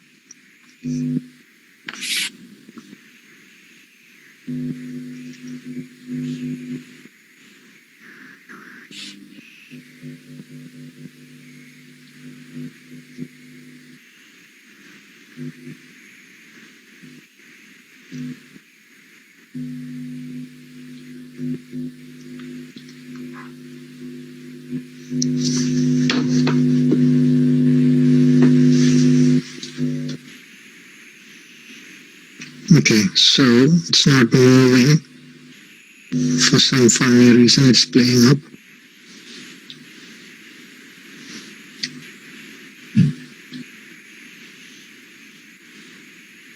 Yeah, can you see the X-ray now? Yes, I can. Good. Use maximum screen brightness. There are some abnormalities which may be tricky if you don't have sufficient screen brightness. So I've got an AP rect radiograph in a skeletally mature. Your voice is muffled. AP erect radiograph in a skeletally mature patient and trachea central normal heart size and mediastinal confluence. Both Hyler points are at the same level. There's an opacity projected over the left hemithorax. Lower lobe. Ignore that. And I can see breast shadows on both sides. Your voice is really muffled. What kind of device are you using to speak? I'm just using my laptop. Okay. Can you hear me now? Yeah, I can hear you, but the voice is muffled and not clear. Is it better now? That's better now. So It's best to use a headphone and mic if you have one. Let's see if any focal collapse or consolidation. There's no mediastinal shift.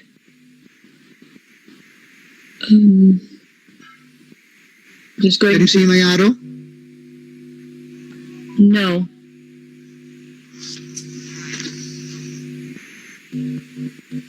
Right, you're right. The arrow is not projecting.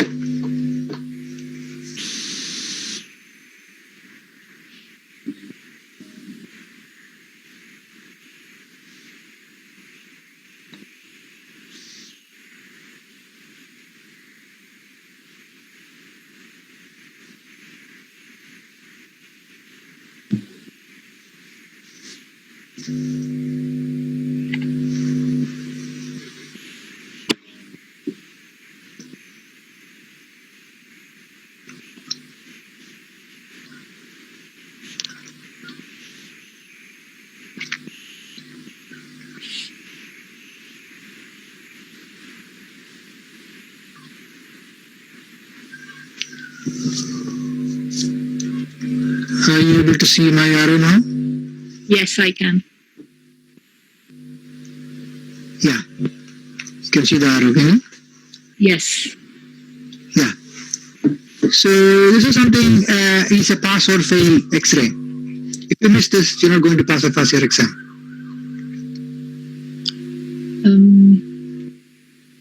This can be a rapid reporting case as well. So It's difficult to, look through it all of a sudden in the exam. Yeah. apical pneumothorax. Beg your pardon? Again, your voice is muffled. Right apical pneumothorax? It is, correct. It's left. Did you say right? Well, yeah. So that is the visceral pleural line. Can you see that? If you bright, you need to really, if you're not able to see it, I can see it in my screen very well. If you're not able to see it, you need to use your maximum screen brightness in a large screen. So that is pneumothorax. You need to diagnose this if you want to pass FRCR exam. There's also a fracture in the scapula. Very unusual. There's a fracture. But look for fractures and get your eyes used to picking up visceral pleural line and the air, pneumothorax air in the apex. Always look for that. Okay? Yep. So again, I've got a frontal radiograph on which I can see there is a difference between the transradiancy of both lungs. Yeah.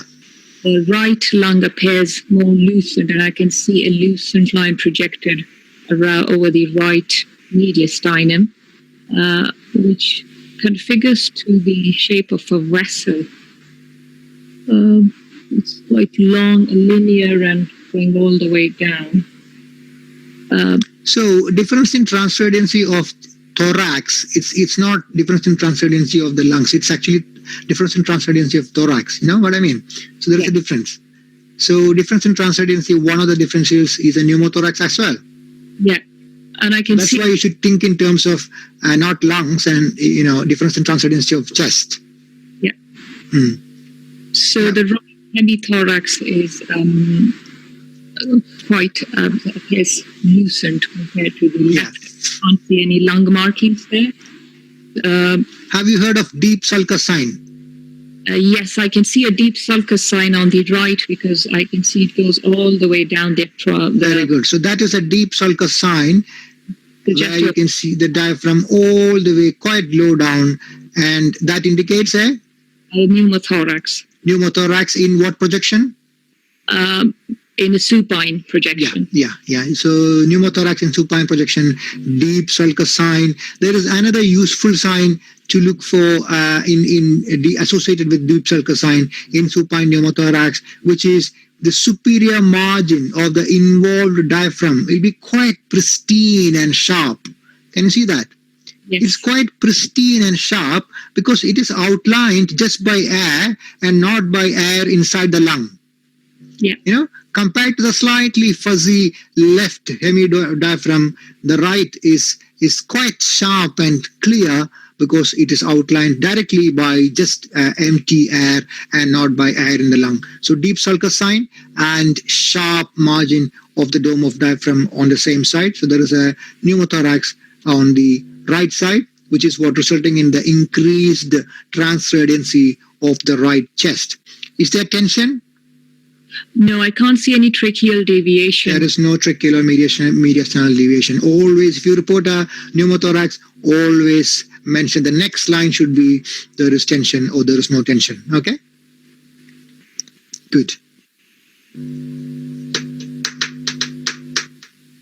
So again, on this frontal radiograph, I can see the left hemidiaphragm is raised compared to the right. And there is, overlying the right chest wall, I can see there is an opacity, irregular opacity, which appears to be pleural-based. Right chest wall, pleural-based opacity. In the mid-zone. In the right chest? Are you talking about that's a scapula? Okay, it looks slightly nodular around the... There are nodules in the lung. That's a nodule. That's a nodule. Irregular nodules, not discrete nodules. Both in the... Nodules. So bilateral nodular opacities, Yeah. predominantly in the mid and lower zones. Yeah. Do they have any pattern in the distribution? So yeah, they're predominantly mid and lower zones and peripheral, not perihilar. They are more peripheral based. Right. I would just describe it as scattered nodules. Scattered. There are some nodules here, some nodules here. To describe it in a pattern, you have seen so many cases of nodules, silicosis, sarcoidosis, subacute hypersensitivity pneumonitis. They all have a fairly symmetrical pattern, to call it in a mid-zone distribution. These are just scattered nodules, irregular nodules here and there in the lung. You can't say there's, they have a pattern to it. Anyway, there is another finding which I want to pick up in this. So I cannot see any evidence of rib destruction. Yeah, the bones are fine. I don't know whether there's an opacity projected in the left retrocardiac region. Ignore that, that's fine. So again, this is about identifying the visceral pleural line. Can you see the visceral pleural line? Yes, I think there's a left pneumothorax there. Is it just left or is it bilateral? Yeah, on the right. So biapical pneumothoraces with the multiple nodules are to be suspicious of osteosarcoma metastasis. Yeah, correct. Osteosarcoma metastasis, biapical pneumothorax. Yeah, identify visceral pleural line. This is crucial for your rest of your life and for the exam. It's very subtle, it's tricky, but I've made the X-ray soft so that this can be picked up. So again, on this frontal radiograph, I can see there is increased, the left lung is hyperlucent compared to the right. I can't identify any, and there's a linear opacity projected over the pleural surface on the right. Yeah. So I'll give you a clue. This is a lateral decubitus X-ray. So it looks like there's an air fluid level there in the right. Because the upper bit looks lucent, and then as I go lower down, it appears more dense. I think there is a pneumothorax. There's an air fluid level there.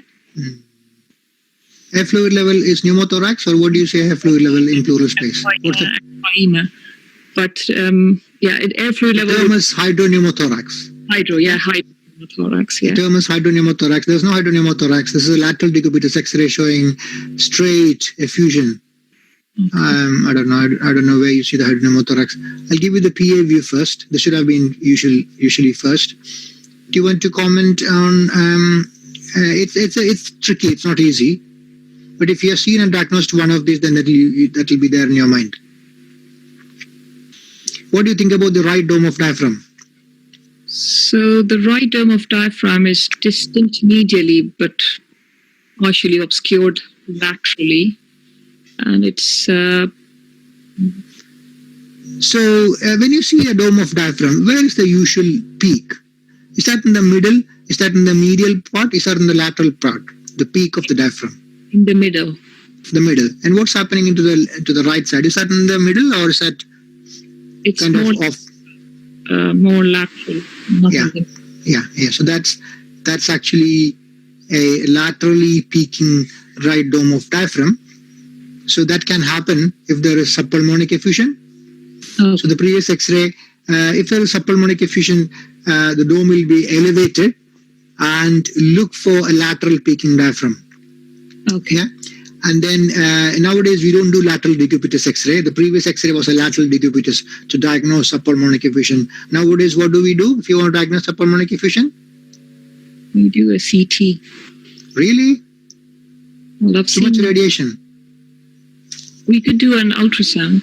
Exactly. Much simpler. Just do an ultrasound. Okay?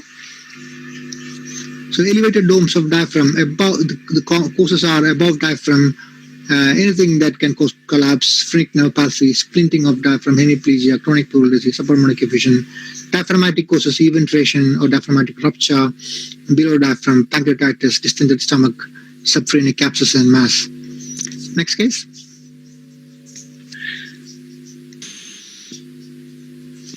So on this frontal radiograph, there's no focal collapse or consolidation. Lungs are fine. Bones and soft tissues are fine. Beneath the Ignore left the heart, ignore the hyla. Yeah, say it again. hemidiaphragm, Yeah, so there's an increased distance between the gastric bubble and the very good. Yeah, so there is an increased distance between the left dome of diaphragm and the gastric air bubble. So if you see that, what would you do next? we could do a lateral. Yeah. Or you can take it a bit further than that. Is the gastric air bubble smooth? Is the contour smooth or irregular here? Very smooth. Very smooth. So what would you have been? What are the differentials? It could be a subpulmonic effusion. Yeah, or So something quite causing a uniform effect, which is why we're getting this. yeah, it can only be a subpulmonic effusion. The other differential is a malignancy, a gastric fundic cancer, which will cause a soft tissue and push the gastric air bubble down, but that will be irregular, right? So subpulmonic effusion is the realistically only diagnosis that you need to consider. There's a lateral radiograph where there will be a flat hemidiaphragm and a sharp dip in the case of subpulmonic effusion. Some fluid is going up the major fissure as well. So you can do a CT, you can do an ultrasound to diagnose it easily. So again, on this frontal radiograph, I can see there's a chest tube in situ, its tip in the right paratracheal region, and there is a somewhat cavitating abnormal lesion in the right lower lobe.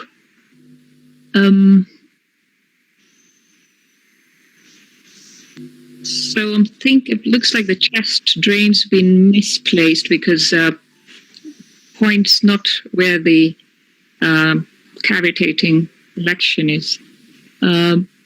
So are you referring to this one? Cavitation, which is the cavitation? Yeah, and then there's mixed cavity. So there's a pacification and with central lucencies, and this could be an underlying abscess as well. Yeah, that's fine. So there is a what about that? What's happening there? So there's airspace of pacification there. Is it airspace? Oh yeah, you can describe it. Yeah, that way. So it's quite characteristic of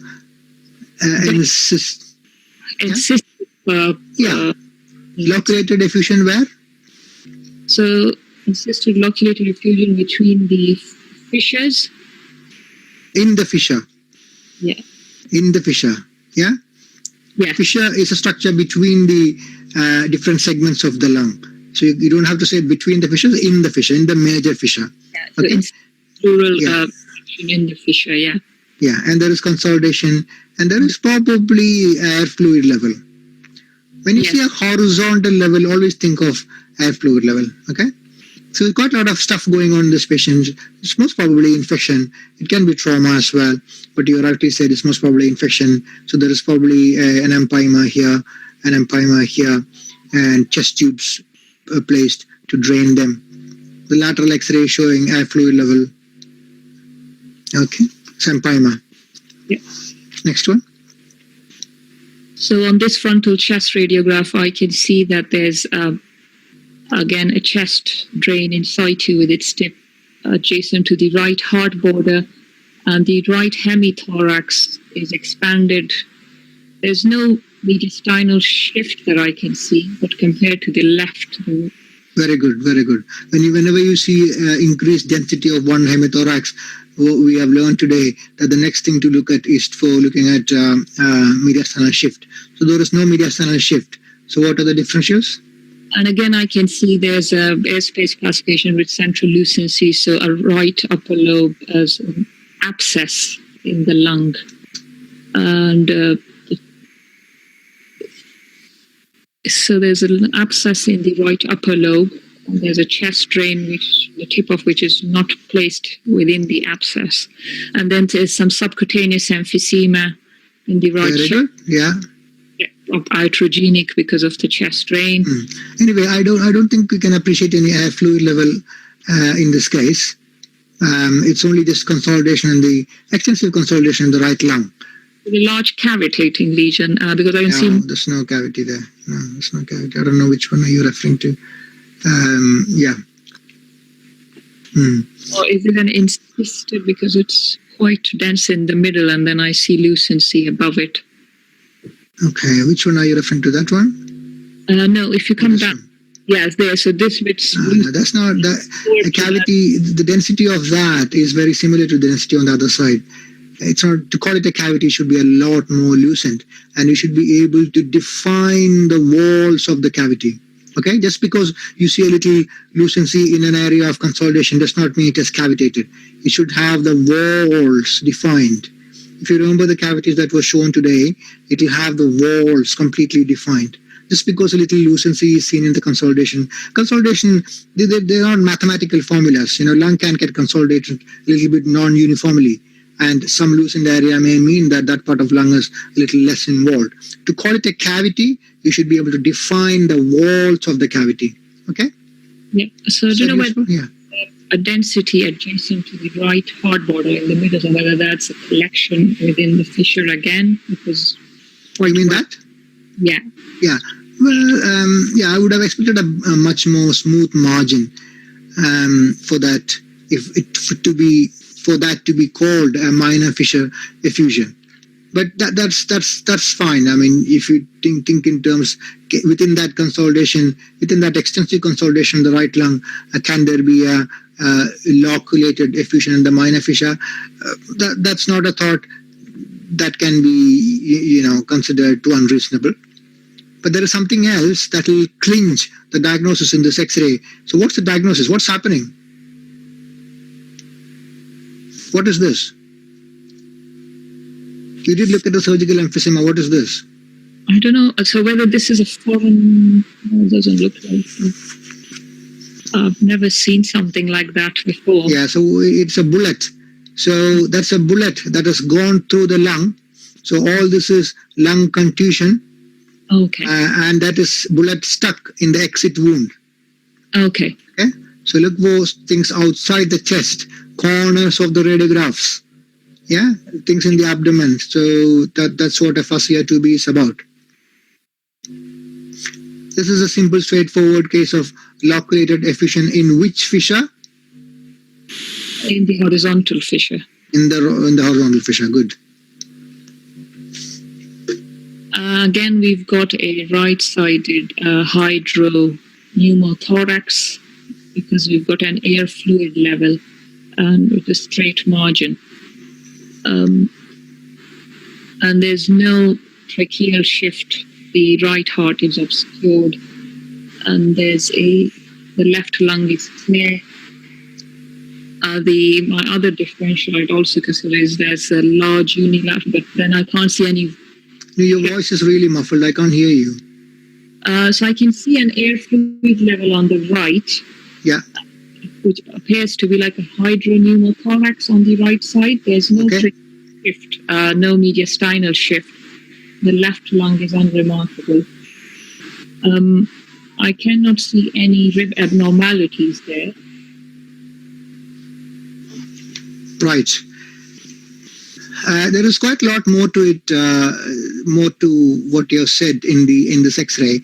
So when you say hydropneumothorax, can you see any normal lung tissue at all in the right chest? The lower zone is almost entirely opacified. Just the right. Can you see any normal lung tissue in the right chest at all? The right. Yes or no answer. Sorry, I'm not. No. Too strong. Yeah. So there's no lung in the right chest. And can you see the clips? Yes, I can see them now. Yeah. So okay, good. So what is happening here? So this patient's had a previous surgery, and post-surgical they've developed what we call. So this, if you know it, you know it. Otherwise, there's no way to guess it or arrive at a diagnosis. So I'm going to show you. So keep that abnormalities in mind. air bubbles, air fluid levels, and I'm going to show you the next X-ray. The next X-ray is an X-ray taken a week prior to the previous one. Does that clinch any diagnosis for you? So whether this is a reaccumulation pulmonary, which happens post surgery when the entire lung is replaced by fluid. Good. What is that called? Post-pneumonectomy. Yeah, post-pneumonectomy, and then there's a re-expansion of the lung, which gives you... If you remove the lung, then how can lung re-expand? Lung there. Re-expansion of the surgical cavity with diffusion, and then it... Okay, so what is happening here is that in a setting of a pneumonectomy, gradually fluid should accumulate and occupy the entire chest. Now, if you look at this X-ray and apply what you learned today, what is a completely opaque hemithorax or mostly opaque hemithorax, how do you take it forward? The first thing you look at is mediastinal shift is present or not. So there is mediastinal shift to the same side. Trachea is shifted to the same side. So this is either total collapse or agenesis or post-pneumonectomy. Okay, in post-pneumonectomy, gradually fluid should accumulate and fill the entire chest. But at some point in time, if fluid is receding and if air is increasing, then that's not normal. That's a complication, and that is suggestive of either a bronchopleural fistula or an empyema. So this is what should happen in a post-pneumonectomy period. First 24 hours, mediastinum shifts towards the post-op side, and pleural space contains only air, and then gradually fluid accumulates. By 1 to 4 months, there's only fluid in the space. Now return of the shifted mediastinum into midline is a complication which can be BPF, a dehiscence of the clips, or recurrent tumor, or hemothorax. Now, air bubbles and drop in the fluid in the early postoperative period is a complication which can be a dehiscence of the pleural clips, or not pleural clips, bronchial clips, or BPF or empyema. So that's what's happened here. If you go to this first X-ray, this is a week after the second one. So second one, the fluid is gradually accumulating, but then a week later, the fluid drops and air bubbles appear. That is because either there is a bronchopleural fistula or there is the bronchial clips that was put here, that they started developing leak, or there is empyema. Okay? So this is how it appears in immediate post-pneumonectomy period. There is big airspace. There's no lung there now, so you won't see any lung vascular markings. Just an empty airspace. The mediastinum has shifted to that side, and a little bit of fluid is accumulating. And then gradually fluid is accumulating. Still some empty spaces there, airspace is there. And then gradually fluid accumulates and replaces the entire left chest, or entire chest where the surgery was done. Okay? So sometimes it can happen fast, like in this patient. In 13 days, the entire left hemithorax where the lung was removed is filled with fluid, and the mediastinum has shifted to the same side. Next one. I will give you CT straight away for this case. So there is a right lower lobe pleural-based mass, which shows uniform enhancement. My differentials for this, there's no mediastinal shift. The left lung is clear, and on these soft tissue windows, I cannot see any evidence of destruction where the mass lies. So most likely differential would be a pleural fibroma. Very good. Yeah. So how did you reach that diagnosis? There is something that clinches the diagnosis here. Has this been biopsied? Well, I don't have the histology with me. From the CT pictures, there is something that can clinch the diagnosis. So it's quite well defined and shows uniform enhancement and makes an obtuse angle with the chest wall. That's all fine. There is one thing that clinches the diagnosis. Have you got that? What about the position of the mass in different patient positions? It doesn't change. Do you mean it doesn't? Yes.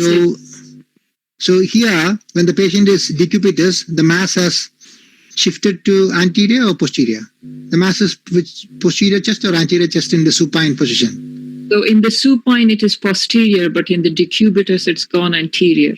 Yeah. So why does that happen?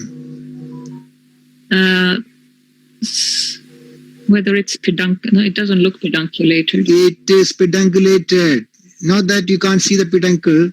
You may not be always able to see the peduncle. That's the peduncle there. That's the peduncle there. That's where it is attached to the pleura. That's where it is attached, and then it is just hanging on that peduncle. So when the patient is decubitus or prone, it just moves forward, and the patient is supine, it just moves back. Yes. So look for positions. Look for these clues beyond what is obvious to you. That's how it works in FRCR 2B. But then if you don't know it, then you won't be able to apply. So that's the whole purpose of this teaching. So if you see a pleural mass, see if it is changing position. If it is changing position, that's diagnostic of a pleural fibroma. So all this pleural, this is quite straightforward. I'll just mention the pleural fibroma. It's nowadays called solitary fibrous tumor of the pleura because they like changing names and confusing us. 20% contains malignant elements, smooth lobular mass. It can go up to very large size, rising from the visceral pleura more than the parietal pleura, and they change position. And there is a chance of hypertrophic osteoarthropathy. So on this frontal chest radiograph, I can see there is a pleural thickening, which appears to be extending to the mediastinal pleura, and it's a nodular pleural thickening within a Diagnosis? mesothelioma. Yeah, mesothelioma, nodular pleural thickening, and dense hemithorax, quite characteristic of mesothelioma. Good. So that's the CT of the same patient, soft tissue thickening of the visceral as well as parietal pleura and along the fissures as well.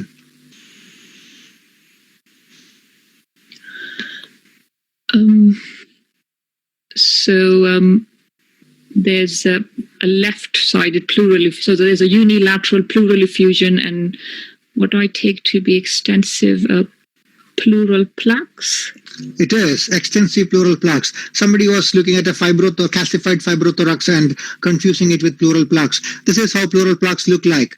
They look like marginally calcified, leafy-like abnormalities on X-ray. That's a leafy-like marginal calcification, and inside is a kind of amorphous calcification. This is how typical pleural plaques looks like. Get your eyes used to seeing pleural plaques. And in addition, there's a mesothelioma because there's pleural thickening, a unilateral. Exactly, very good. Pleural effusion and pleural thickening. Can you see that?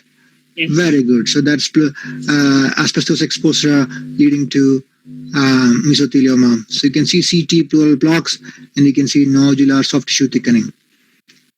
Okay, that's done. Thank you. So can you do the feedback? Really important if you haven't done so already.